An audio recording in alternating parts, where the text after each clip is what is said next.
നമസ്കാരം. ചരിത്രം എപ്പോഴും വിചിത്രമാണ്.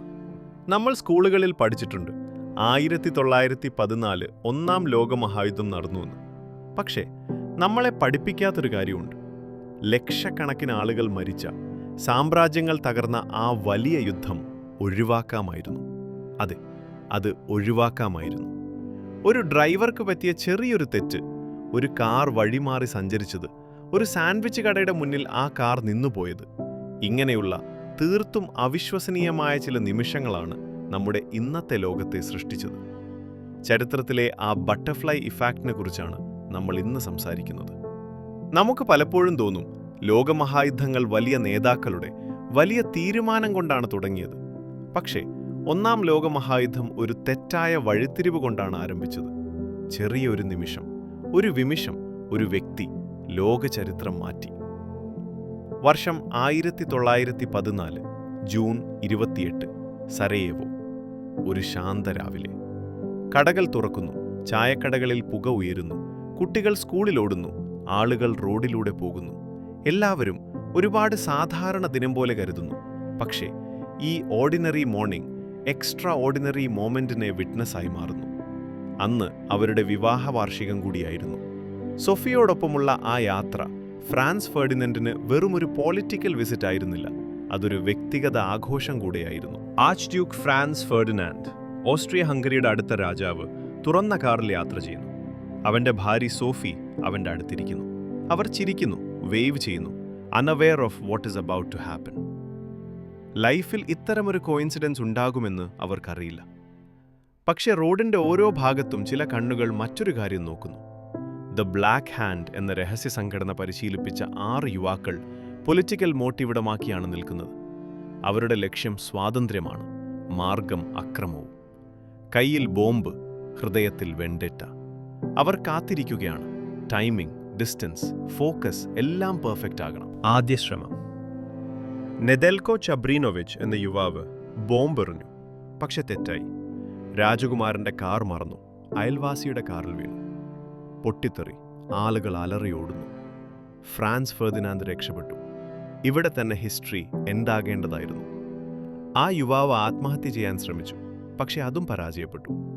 എല്ലാം കഴിഞ്ഞു എന്ന് കരുതി ബാക്കിയുള്ള അസാസിൻസ് നിരാശരായി പിരിഞ്ഞുപോയി. ഗവ്രീലോ പ്രിൻസിപ്പ് എന്ന 19 വയസ്സുകാരൻ ദൗത്യം പരാജയപ്പെട്ട വിഷമത്തിൽ അടുത്തുള്ള ഒരു ഫുഡ് ഷോപ്പിന് മുന്നിൽ പോയി നിൽക്കുന്നു. ഫ്രാൻസ് ഫെർഡിനാൻഡ് ഹോസ്പിറ്റലിൽ ഇഞ്ചൂർഡായവരെ കാണാൻ പോകാൻ തീരുമാനിച്ചു. Human empathy, human choice. അവൻ കരുതിയത് ഇത് സേഫാണ്, ജനങ്ങൾ തന്നെ സ്നേഹിക്കുന്നു എന്നാണ്. പക്ഷേ fate disagreed. Simple human decision ഹിസ്റ്ററിയിൽ റിപ്പിൾ എഫക്റ്റ് സൃഷ്ടിച്ചു. വൺ റോങ് ടേൺ പറ്റാൻ പോകുന്നു. ഡ്രൈവറിന് വഴിമാറ്റിയ കാര്യം അറിയില്ലായിരുന്നു. കാറ് പഴയ പ്ലാൻ അനുസരിച്ച് തെറ്റായ വഴിയിലേക്ക്, ലാറ്റിൻ ബ്രിഡ്ജിലേക്ക് തിരിയുന്നു. അപ്പോൾ ജനറൽ പൊറ്റിയോറെക് അലറി, നിർത്തൂ, ഇത് തെറ്റായ വഴിയാണ്. ഡ്രൈവർ പെട്ടെന്ന് ബ്രേക്ക് ചവിട്ടി. കാർ നിന്നു. ഇവിടെയാണ് വിധിയുടെ ക്രൂരമായ കളി. കാർ നിർത്തിയത് കൃത്യം ഗവ്രീലോ പ്രിൻസിപ്പ് നിൽക്കുന്ന കടയുടെ മുന്നിലായിരുന്നു. Moreover, the car didn't have a reverse gear mechanism that was easy to use. The engine stalled. ആ നിമിഷം സമ്പൂർണ്ണ നിശബ്ദത. അവിടെ നിന്നിരിക്കുന്നു ഗവ്രീലോ പ്രിൻസിപ്പ്. വെറും 5 അടി ദൂരത്തിൽ തന്റെ ലക്ഷ്യം ഇതാ മുന്നിൽ.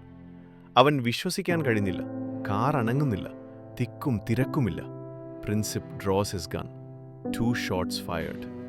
ശബ്ദം കേട്ട ആളുകൾ സ്തംഭിച്ചുപോയി. ആദ്യത്തെ വെടി ഫ്രാൻസ് ഫെർഡിനാൻഡുടെ കഴുത്തിൽ കൊണ്ടു. രണ്ടാമത്തേത് സോഫിയുടെ വയറ്റിലും. തന്റെ ചോര വാർന്നു പോകുമ്പോഴും ഫ്രാൻസ് ഫെർഡിനാൻഡുടെ അവസാന വാക്കുകൾ ഒരു രാജാവിൻ്റേതായിരുന്നില്ല, ഒരു ഭർത്താവിൻ്റേതായിരുന്നു. അവൻ സോഫിയോട് മന്ത്രിച്ചു, Sophia, Sophia, don't die, live for our children. നമ്മുടെ കുട്ടികൾക്ക് വേണ്ടി ജീവിക്കൂ. പക്ഷേ വിധി ആ പ്രാർത്ഥന കേട്ടില്ല. മിനിറ്റുകൾക്കുള്ളിൽ 2 പേരും മരിച്ചു. Ordinary morning turned catastrophic. One human action, one trigger changed everything. Austria-Hungary declares war. Russia moves to defend Serbia. Germany supports Austria. France mobilizes. Britain intervenes. ഇത് വെറുമൊരു യുദ്ധമായിരുന്നില്ല. It was a mechanical collapse of alliances. In 28 days, Europe is at war. All because of that one wrong turn, one decision. യുദ്ധം തുടങ്ങിയപ്പോൾ സൈനികർ കരുതിയത് ക്രിസ്മസിന് മുൻപ് വീട്ടിലെത്താം എന്നാണ്. പക്ഷേ അത് 4 വർഷം നീന്തുന്നു. Trenches, poison gas, tanks, machine guns. മനുഷ്യൻ കണ്ടുപിടിച്ച എല്ലാ ക്രൂരതകളും അവിടെ അരങ്ങേറി. 20 മില്യൺ മരിച്ചു. എംപയർസ് നശിപ്പിച്ചു. ഫാമിലീസ് തകർത്തു. ലോകത്തിൻ്റെ ഭൂപടം തന്നെ മാറ്റിവരയ്ക്കപ്പെട്ടു. ചിന്തിച്ചു നോക്കൂ, ആ ഡ്രൈവർക്ക് വഴി തെറ്റിയില്ലായിരുന്നെങ്കിൽ, അല്ലെങ്കിൽ ആ കാറിൻ്റെ ഗിയർ അവിടെ വെച്ച് സ്റ്റക്കായില്ലായിരുന്നെങ്കിൽ, ഒരുപക്ഷെ ഫ്രാൻസ് ഫെർഡിനാൻഡ് അന്ന് മരിക്കില്ലായിരുന്നു. 1-ാം ലോകമഹായുദ്ധം നടക്കില്ലായിരുന്നു. 2-ാം ലോകമഹായുദ്ധമോ ഹിറ്റ്ലറോ ശീതയുദ്ധമോ ഒന്നും ഉണ്ടാകില്ലായിരുന്നു. നമ്മുടെ ഇന്നത്തെ ലോകം തന്നെ മറ്റൊന്നായി മാറിയനെ. ഇതൊരു ഓർമ്മപ്പെടുത്തലാണ്. നമ്മൾ നിസ്സാരമെന്ന് കരുതുന്ന ഓരോ നിമിഷവും വിലപ്പെട്ടതാണ്. History doesn't just happen, it is made by small moments. ഒരു തെറ്റായ വഴിത്തിരിവിന് ലോകത്തിൻ്റെ ഭൂപടം തന്നെ മാറ്റാൻ കഴിയുമെന്ന് സരയേവോയിലെ ആ ദിവസം നമ്മളെ പഠിപ്പിക്കുന്നു. നന്ദി.